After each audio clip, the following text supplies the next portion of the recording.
ए पर बहिनी दुलारी बहिनी रोवे अछोधार। नदिया किनारे अपन भैया छतवा ले उखाड़।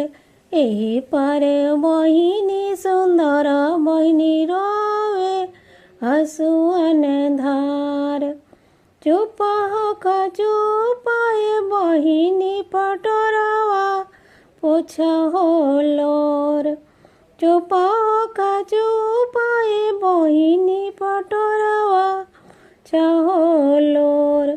तोहरा के देबो ए बहिनी बाबा के संपत्तिया बाट।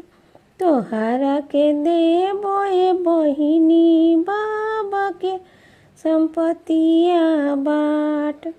बाबा के संपत्तिया हो भैया रौरे घरे हो बाढ़।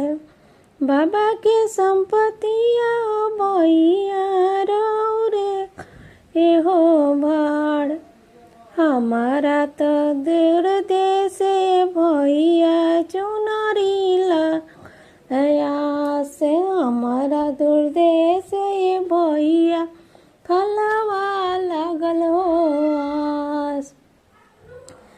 नदिया किनारे अपन भैया छतवा ले ओकर।